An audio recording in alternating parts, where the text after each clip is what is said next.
баримтлалын хувьд техникийн шин чанартай зүйлүүд хийгдсэн бол агуулгын шин чанартай зүйл хийгдээгүй. Механикаар хурлын хууль тогтоогчдын санал бодлыг тусгасан ийм үндсэн чиглэл болох нь л дээ. Тэгэхээр хамгийн түрүүнд нэгдүгээрт бол энэ үндсэн чиглэл бидэнд хэрэгтэй биш байна. Ийм байдлаар бол өөрөөр хэлбэл Монгол улсын төр улам их хууль үйлдвэрлэх, улам их тогтоол үйлдвэрлэх, тэр нь хэрэгждэггүй болох урьдчилсан чагсаалтыг бид батлах гэж байна. Яг гэвэл одоо байгаа хуулиа бид зохицуултын реформ гэсэн нэртэйгээр засгийн газрын төвшөнд болон улсын хурлын 4 гишүүнийг оролцуулсан төрийн зохицуултын реформ хийх гээд оролдоод байна шүү дээ. Тэрэн дээрээ бүр гүлитон буюу цаазаар авах хандлага Jacobs and Associates гэсэн хуулийн компани барааны тэмдэг нь болдог тэр Gulleton approach гэж Gulleton-ы арга барил гэсэн байдлаар энэ гаргасан хуулийн зохицуултуудыг чинь устгах гээд цаазлах гээд ажлын хэсэг нь ингэж ажиллаад одоо яам агентлагуудын 1100 тусгай зөвшөөрөл лицензүүдийг 50% бууруулах зардал одоо тийм зорилго тавиад ингээ ажиллах гээд байхад бид дахиад ямар ч анализ хийхгүйгээр дахиад төрийн зохицуултыг нэмэгдүүлэх ийм алхмыг хийх гэж байна.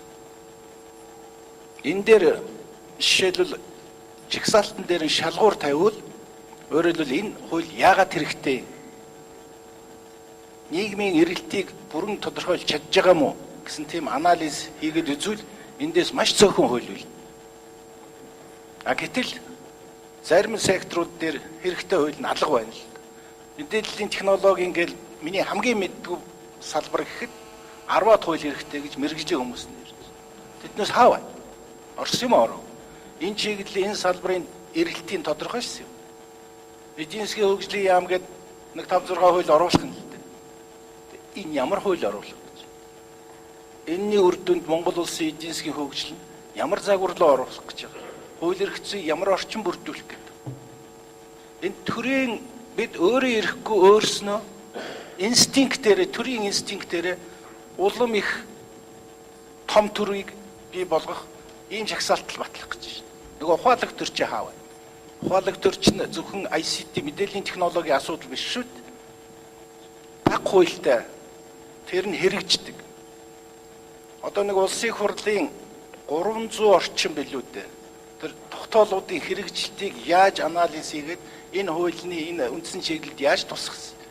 Одоо байгаа хэрэгждэггүй юмнуудаа тэрэндээ анализ дүгнэлт хийгээгүй. Тэрнийгээ цэвэрлэх, хуулийн их цэвэрлэгээгүй хийгээгүй. Тэгээд хамгийн гол суурь нь болох ёстой хуулийн тухай хууль энтрүүд нь Тэмүүжин гишүүний ярьж байгаа тэр идеал ертөнцөөр бий болох гэж байгаа ирээдүйн цагт ярьж яхад өнөөдөр бид замбраагүйхээ хуулийн жагсаалтыг оруулж ирж байна. Энэ маань логикийн хувьд хууль эрх зүйн талаас логик талаас таарж гин үү? Таарахгүй байна. Ийм тохиолдолд одоо ийм юм батлаад тэгээд тэрнийхэн дагуу ингээд цаашаа явна гэдэг. Энэ бол тэгвэл зүгээр л нэг механикаар нэгтгэсэн хүслийн жагсаалт гэж одоо хатуухнаар хэлвэл тийм болчих гээд байна. Тийм учраас энэ зүйлийг бол татаж аваад энэ хэлбэрийн өөрчлөлт өөрчлөлт тухайлбал энэ хууль яагаад хэрэгтэй? Энэ бусад стейкхолдерууд буюу бусад нийгмийн бусад одоо оролцогчдын санал бүрэн тусгагдсан юм уу? Тусгагдаж болох юм уу? Тэр хүмүүс хэлдэг юм уу энэ хуулийг? Хэрэгтэй гэж бид хэрэгтэй гэж асуудгүй нийгмээс асуудгүй мөртлөө хэрэгтэй гэж өөрснийхөө жижигхэн хүрээнд бодож оруулж ирээд ш. Тийм учраас сонин хуулиуд орж ирж ирсэн үйл. Тэгээ энэ бүхний үр дүн нь том толгойтой том төрчин л хэвээр үлдэх гэдэг. Энийг та бүхэн анхаарад би энэ одоо хуулийг энэ төслийг дэмжиж чадахгүй. Энийг одоо буцаж татаж яваасаа гэсэн одоо хүсэлтийг бас та бүхэн тавьж байна. Баярлалаа.